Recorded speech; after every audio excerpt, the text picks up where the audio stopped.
You're listening to the Long Game Podcast. I'm your host, Sandra Scaiano. My most favorite coaches always end up being ones who were social workers or therapists at some point in their career. I seriously love the way that they weave in their social and therapeutic work into what do they do now as coaches. Having these skills makes for super effective connection and insight. Today, I am joined by Diann Wingert. She became a business strategist, coach, and mentor after a 20-year career as a psychotherapist. Her mission is to help female solopreneurs with big ideas and busy brains get focused, get fired up, and flame retardant. Diann is the creator of the Boss Up Breakthrough and the host of the Driven Woman Entrepreneur podcast. So we are talking today about bandwidth and brilliance. This is especially timely when it comes to taking stock of the past year and planning for the year ahead. How do you plan with bandwidth in mind? Your bandwidth, it needs to be insulated. How do you stop saying yes to everything? Well, Diann shows up with some super tactful ways to handle the situations that lead to overwhelm and burnout.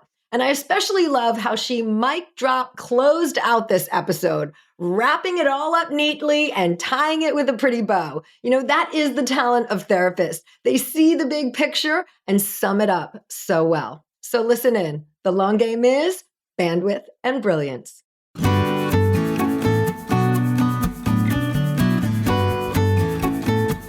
In a world where everyone is doing, it's easy to get lost in a sea of comparison, secret tricks, and promises of overnight success.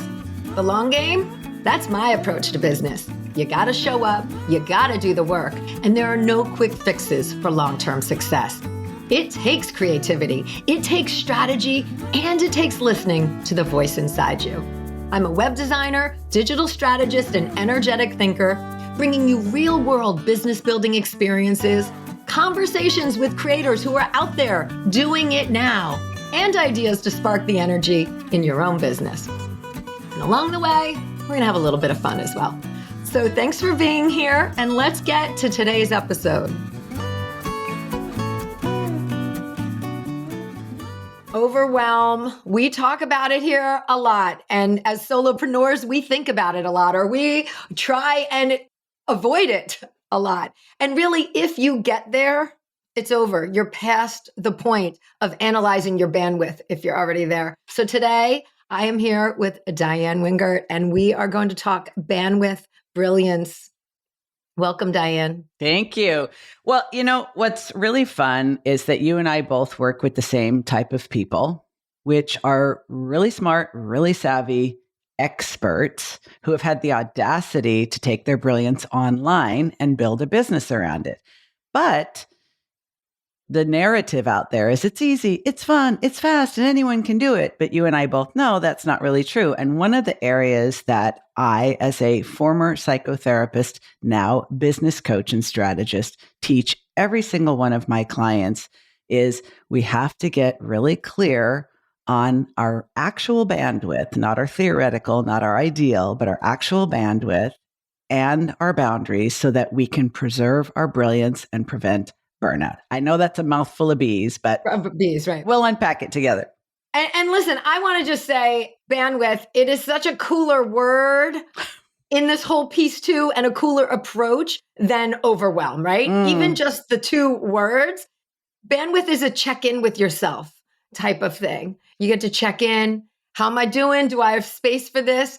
Overwhelmed, you're already there. That is the whole point. If you've reached it, there is no dialing it back at that point. You've got to shut down, like you said, rehabilitate at that point. So I want to talk about what are some of the things that we can keep in mind as we're running our businesses, as we're closing out our years and planning going forward, because, bandwidth comes into play with what we can do now, but also our capacity for planning. Because if we overplan ourselves, then you can end up, if you're not achieving all of these things too, putting yourself in a position where those weren't even realistic plans that you're making, unrealistic expectations that you have for yourself. And that is negatively impacting your emotions that you're feeling and how you're coming about and working in your business every day. So I really want to talk about bandwidth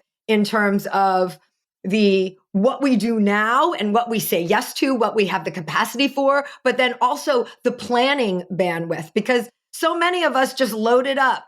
That's the norm. I think here's the absolute norm for entrepreneurs is that we have a ton of creativity and a ton of ideas, and the ideas just keep coming. And those are our own ideas. Add to that all the cool things that we see other people doing, all the Totally. ideas that we riff off. We heard something on a podcast. We saw something in somebody else's community, and we're like, I want to do that. I want to do that. I want to do that. I've trained my team to shut me down if I do too much of that, because in reality, no one has as much bandwidth as they think they do. No one has as much bandwidth as they think they should. And no one has as much bandwidth as they think everyone else has. So a lot of the overwhelm in my experience is that we hold ourselves to unrealistic standards, unrealistic expectations, and Mhm. every woman I have ever met who owns her own business, and my hand is raised right along with it, thinks that other entrepreneurs have their business all sorted out. They know Yeah. what they're doing. They're doing better than me. Their back end is all dialed in. You know, everybody's business is messy on the back end. And so, this notion that, oh, I should be doing this or I should be doing that because you see someone else doing it. Do you know what size of her team is?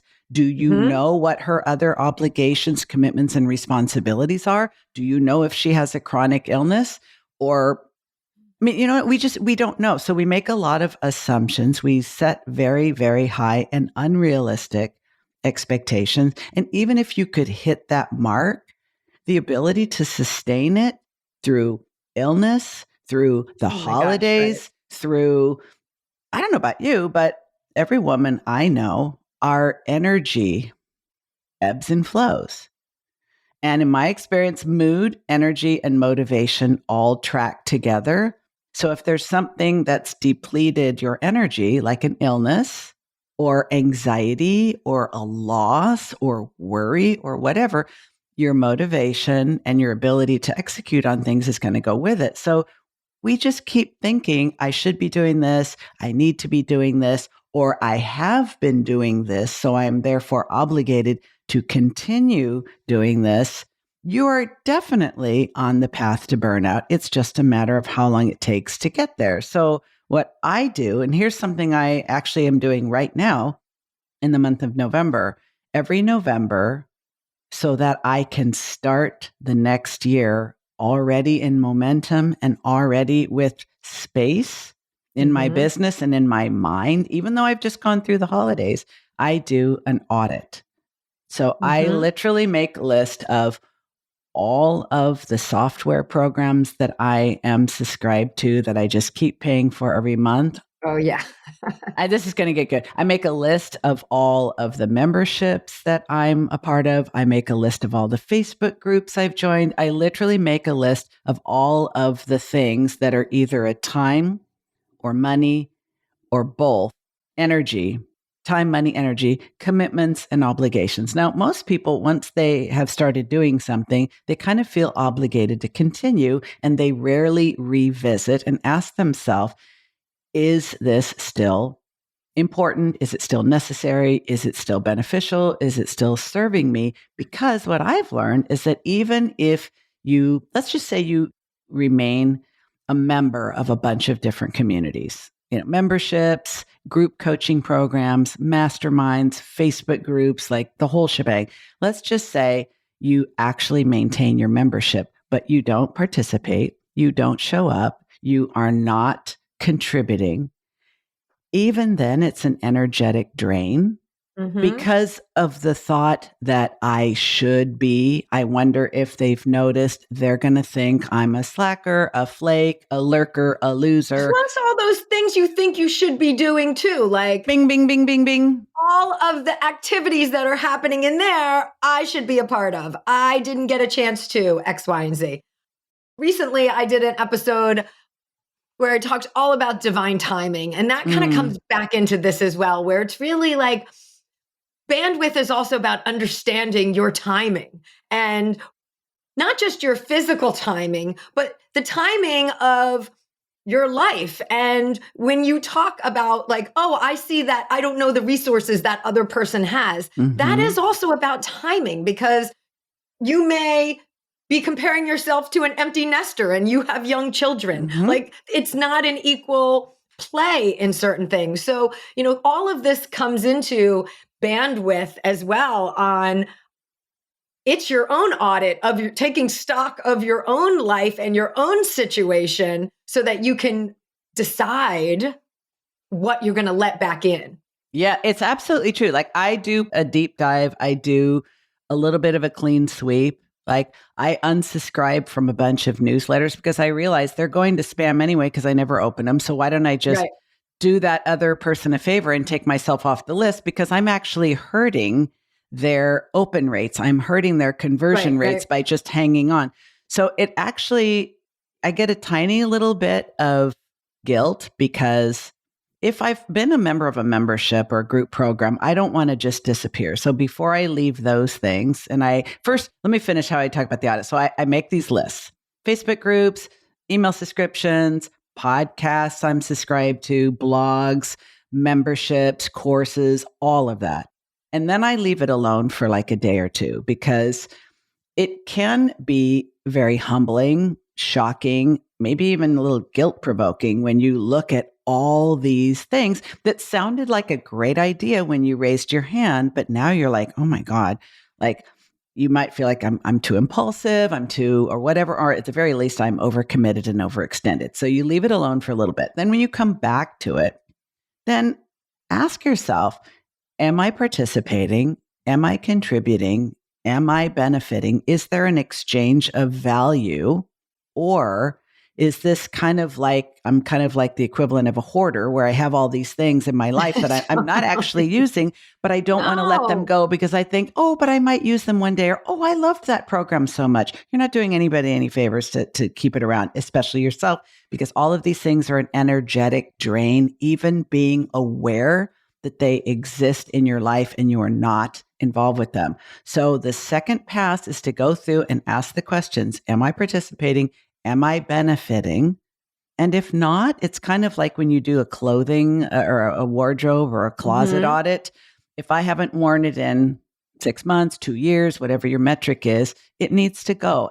And I do it quickly, because otherwise you start to debate and negotiate, and then you get decision fatigue. So I'm pretty freaking ruthless, because you can always go back if you realize that you miss it, you need it, you want it, whatever. So I just goodbye, goodbye, goodbye, goodbye, goodbye. Now, if it's a membership and you can't even imagine just like ghosting the leader of the group, even though you haven't shown your face in like 9 months, I send a personal email that says, just wanted to let you know, you may have seen that I canceled whatever, and here's where I'm at.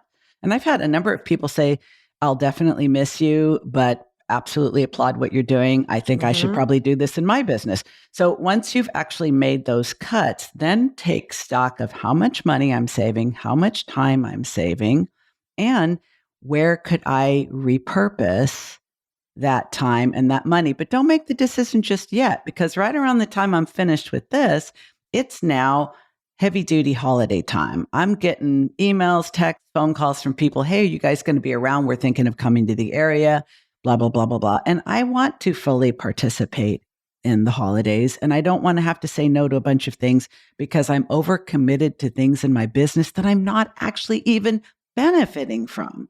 That eats up your bandwidth in the worst possible way and makes you feel like you're not a very intentional business owner, or you're not making good decisions about your time.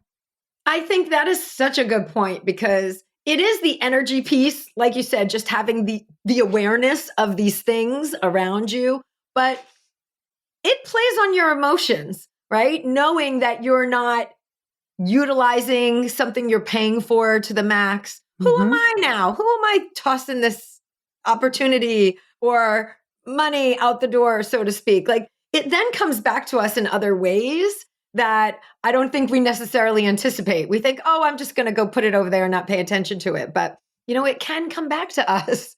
I've had that same thought about the program and the whatever. And, but sometimes too, I'm able to look at it from a hindsight piece and say, all right, I'm not signing up for something with that commitment again, right? That type of commitment doesn't work for me. I can, again, needed the experience, but I'm not mad at it. And I did get a lot out of it, right? Like I try and spin it, not even try, but like I put a different spin on it so that I'm not it's a positive reframe over not using something that I've paid for, so to speak, right?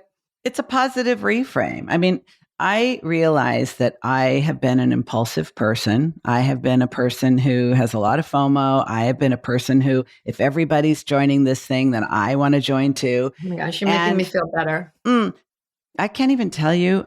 If my husband knew this, he's in the next room, so I'm going to kind of lower my voice. But if he had any idea how much money I have spent on courses that I not only didn't finish, I didn't open, we would have some serious conversation at the dinner table. And what I've come to know, Totally.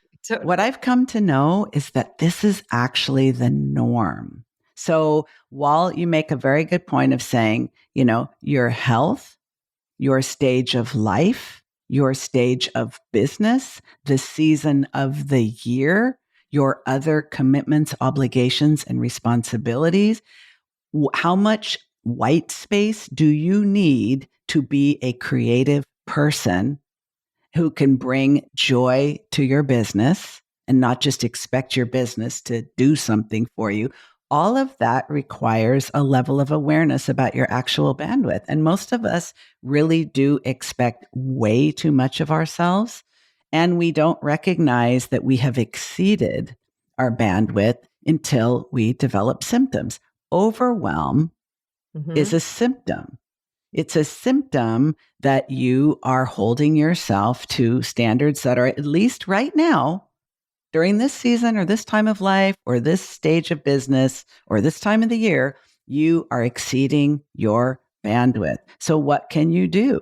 And one of the things that I always recommend is if you know you're overextended, you know you're overcommitted, and you know you have a habit of doing that, like I do, one of the best ways to really respect your actual bandwidth, not the ideal one that you hold yourself to as a standard and always feel crappy that you don't meet, is not to allow yourself to say yes to things on the spot. Okay. I have a concept that I teach Such my a good clients one, right? I call it the default yes. And here's what I mean. Everybody knows that when someone asks you to do something, asks you to be a guest on their podcast, asks you to speak to their class, asks you to come to their party, asks if you can they pick your brain? Ask if you'll take a look at something. Whatever the ask is, everybody knows that the preferred answer is yes.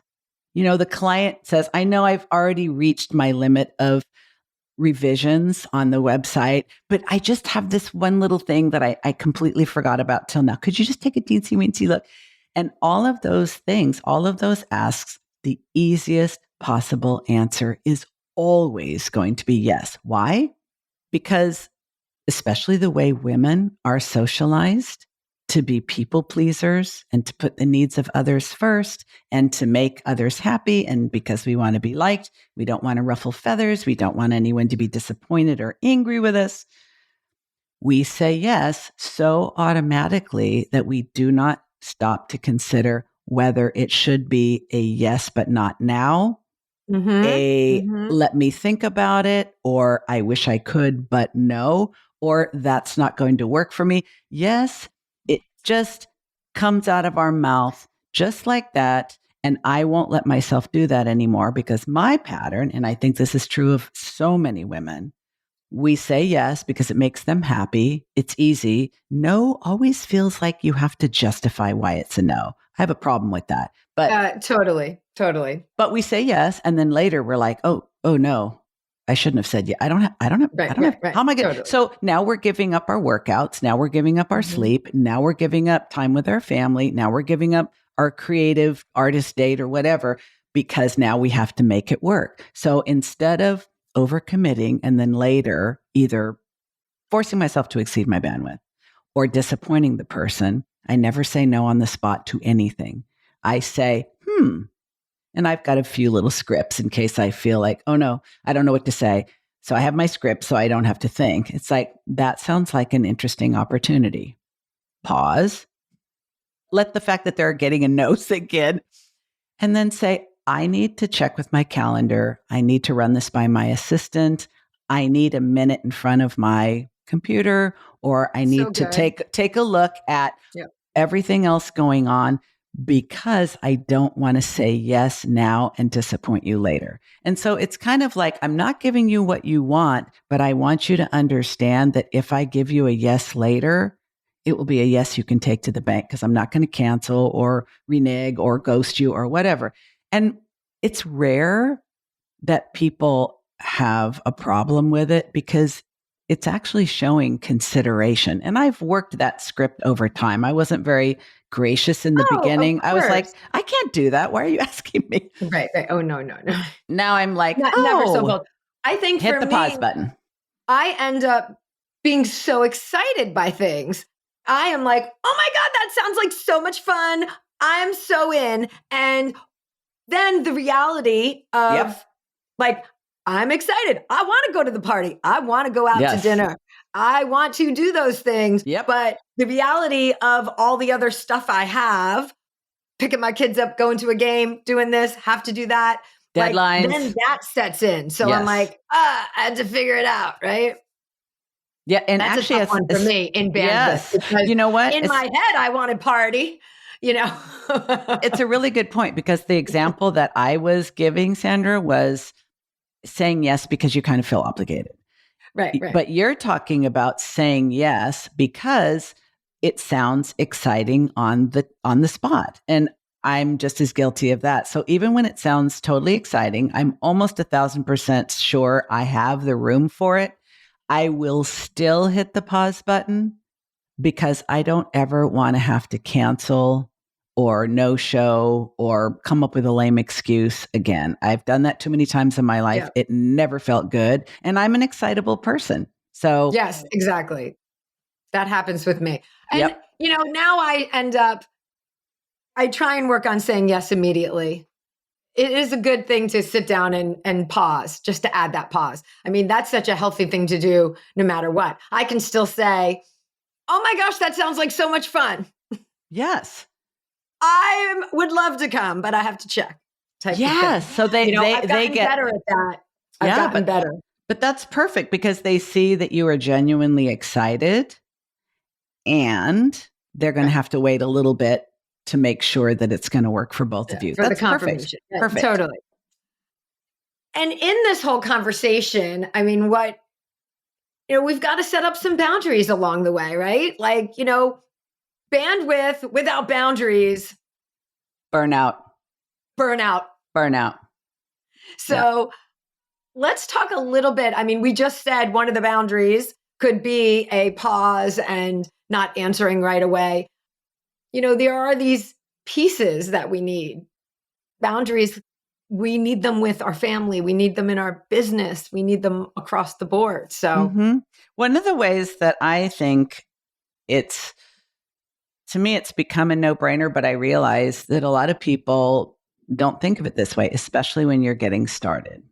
For a lot of people, when they're getting started, they're like, I just need clients. I just need someone that's willing to pay me. I just need some money coming in this business, because a lot of money's going out. So they make themselves too available, meaning someone says, well, can I book a time with you? And they hand over their Calendly link or their Acuity link or whatever. And literally every hour of every day is available to be chosen. I tell people, even if you have 0 clients, no money coming in, I want you to restrict your availability on your booking calendar, because the time will come where you're going to have more than enough work, and you will have created a habit for yourself of putting their needs, wishes, wants, preferences, and priorities ahead of your own.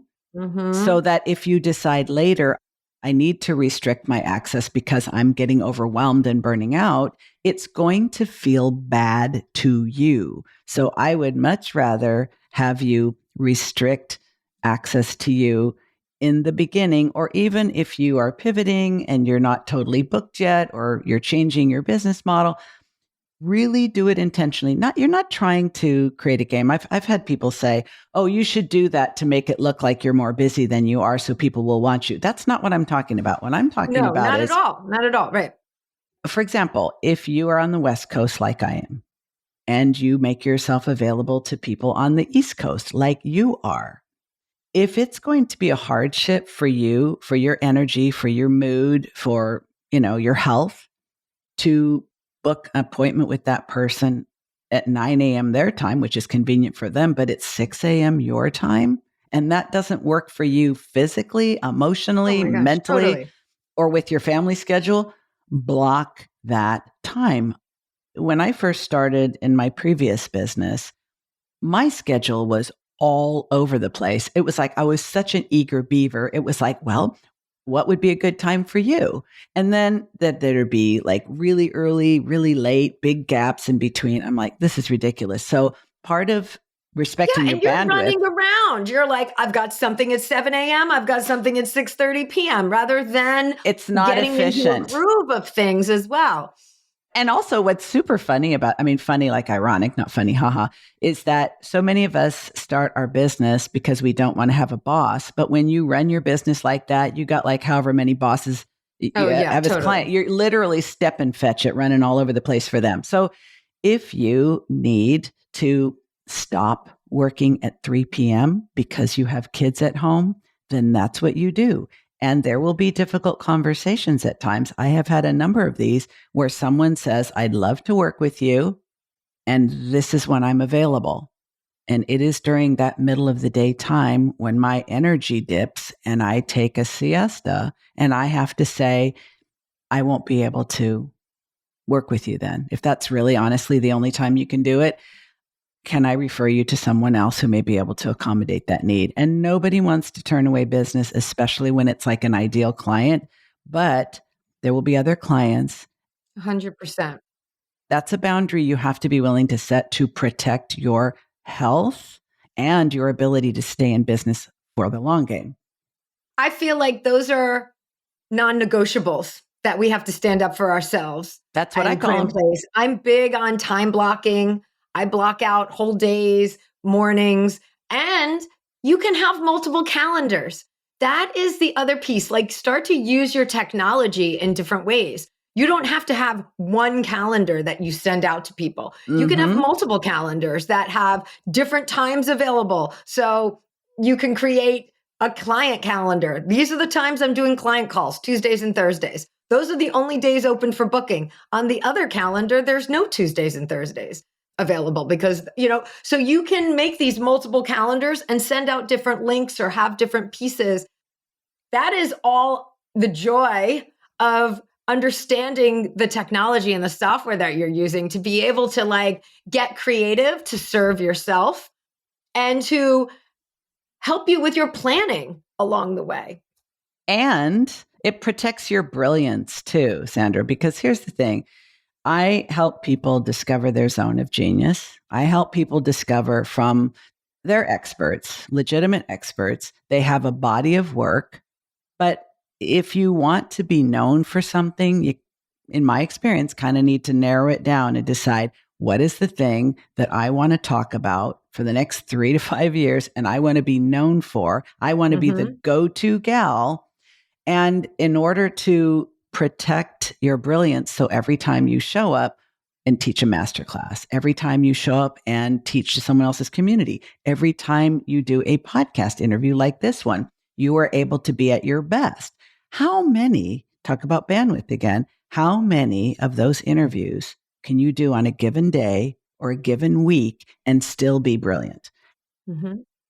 How many clients can you serve in a given day or a given week? And at what time of day and still deliver your brilliance? Because if you're not showing up in a way that allows you to be at your best for everything you choose to do, you're never going to have the business that is going to be standout, sought after, where people will literally wait for you because you're that good. So it's not a matter of being stingy. It's not a matter of being snobby. It's No, like, not at all. this is my awesome sauce. And I protect it because it's my livelihood. It's my magic. It's what I love most about myself. It's a bankable asset. And if I chop my time up and my energy up and I just give it away like it doesn't matter, that is going to be the first thing to go. And my creativity will be right behind it. Brilliant. I'd like to parlay into bandwidth in planning. We talked about this a little bit in the beginning. Mm-hmm. Over planning, now for the year, when you're sitting down, you've done your audit now and you've cleared things out, but it's also a big time to project. What do I want to get done? What do I want to do? And, I love that brainstorm session and come up with all the ideas and really what's your vision, answering the question to that, and then starting to work in steps towards that. But planning can be overwhelm as well and burnout. You could lead to burnout through over planning. Can we address that a little bit in the bandwidth conversation? Absolutely. And I think it's, like everything else, it depends, right? Like everything else, it depends. So there is no cookie cutter solution. And when it comes to planning, I've had clients who literally break out in hives. If I say, let's talk about the coming year, like let's map out your programs, your products, your promotions, your launches for the next year. But most people do extremely well with 90-day sprints. Now, 90-day sprints give you enough road ahead that you can anticipate, you can strategize, you can be really intentional, you can be timely. But it's not so much that people feel really constrained, because you and I both know when you work with creative people, sometimes they feel very constrained when things are too routine, too rigid, too orderly, too out there. So it's like, okay, can we talk about what's going to happen for the next 90 days? So that's what I tend to favor. Although I will say there's always exceptions. One woman that I'm working with, her life literally changed when I ordered and sent her a year at a glance wall calendar. Because right. The way her brain is, like many of us, she's literally making up her life and her business as she goes. So it's sort of like this timeline that just kind of spools out ahead of her. And so she's running ahead, and then it's like, okay, I've run out of road, so now I need to create more road. But that's never going to get you out of overwhelm. It's never going to get you into batching your time, blocking your time, creating white space. So I said, I'll tell you what, I know you're not going to like this, but I'm sending this thing to you. Just hang it up on your wall and just get familiar with it being in your space. And then I'm going to tell you how we're going to use it. The first thing we blocked out was vacations, trips, conferences, all of those things. So it's like, okay, those are a priority position on your calendar. Now, Jewish holidays, other like family reunions, okay, those are going in there next. So now you actually see how much time you actually have to plan the business with. And we made some changes. Instead of doing a 12-week group coaching, it became a 6-week, because she realized she could strategically fit those 6-week sprints in without overlapping any of the other commitments. And then all of a sudden it was like, oh, wow, it created freedom, because she literally was not making things up on the fly. Other people would say a year. No, there's no way. Right. I don't think you can be very effective planning out less than a month ahead, and I strongly advocate for 3 months. I'm into that 3 to 6 month realm in terms of planning. I mean, I think when we put so much on our to-do list, and this is something that I find I do the big wish list to-do list type of thing, that it's like everything I could possibly think of is on there. But then I've got to choose from that list what I actually have the bandwidth to do and where does that fit in. And those things get scheduled in. Yes. And that's also how I run things with my clients. Like, we know things need to get done, but we're going to realistically look at our resources, our time. As much as I work with my clients or I do things, I still need their brain, right? Like they still have to have time to contribute to the work that we're doing, right? So, and implement that's a big part of it too. Right? Because people love the brainstorming. Oh, yeah. But then it's like, wow, that was so satisfying. It's like, yeah, but now we have to plug it into the calendar and start implementing and testing those ideas.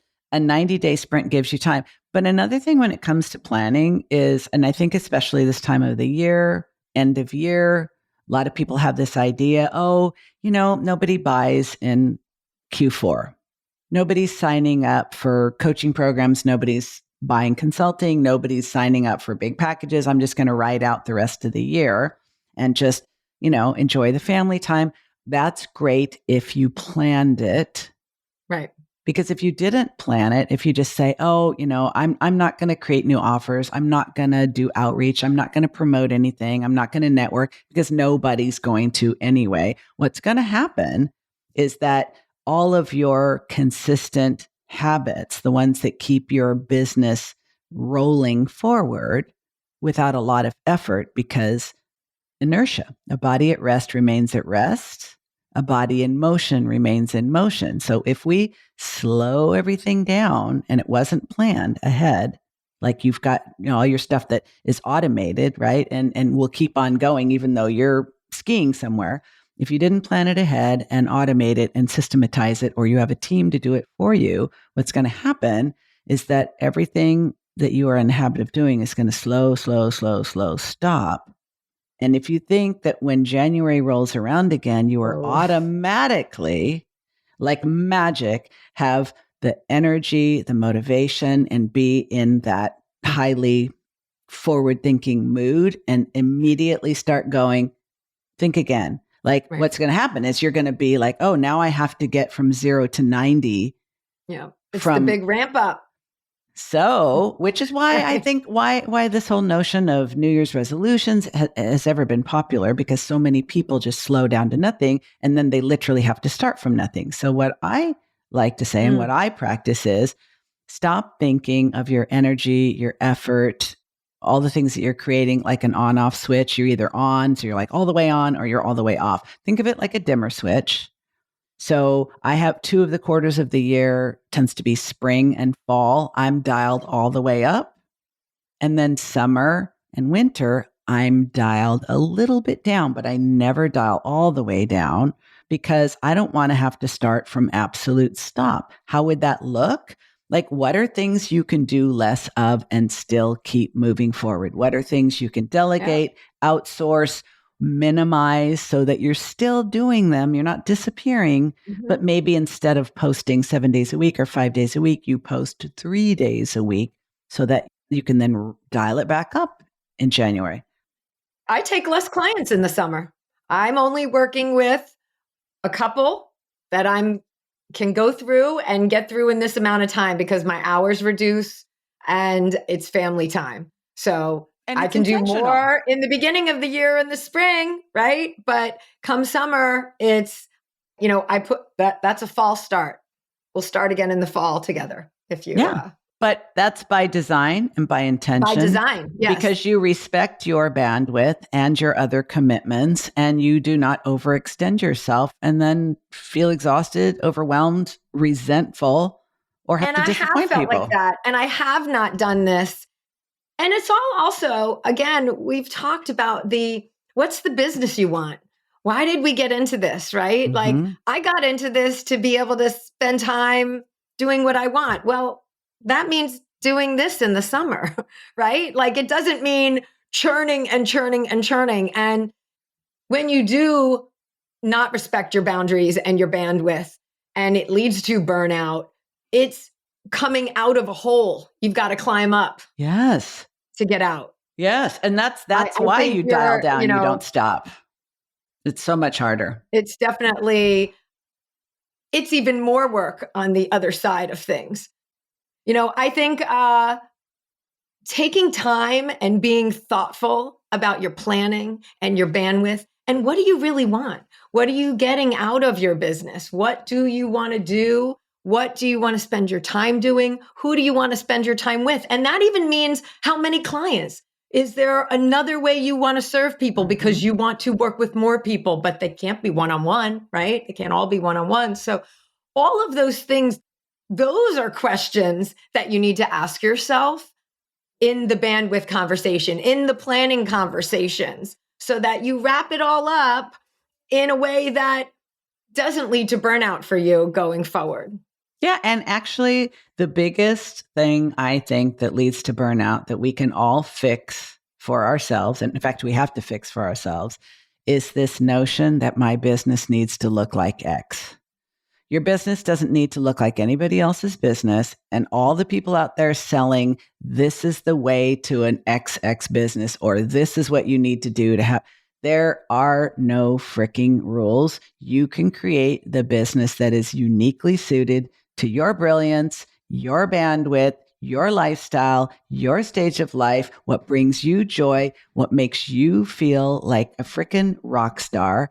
And nobody can convince you that's true if you don't choose to believe it for yourself. Like, there's plenty of voices out there. I prefer to tell myself, I practice radical self-acceptance, and I am here to have a business based on my brilliance and help other women who want to do that too. It's excellent. We're going to end on that because there is no, there is nothing else. That's a mic drop. You can find more wisdom from Diann Wingert. Check the show notes. We'll have links to all the places where you can find her and follow her. Sign up to work with her as well. So thank you guys. Have a great week. Thanks for joining me today. You can access more information, links mentioned in this episode, and the show notes at thelonggamepodcast.net. If today's show connected with you in some way, please share it with your friends or hop on and leave a review. Both of these make a really big difference. All right, until next time, keep playing the long game.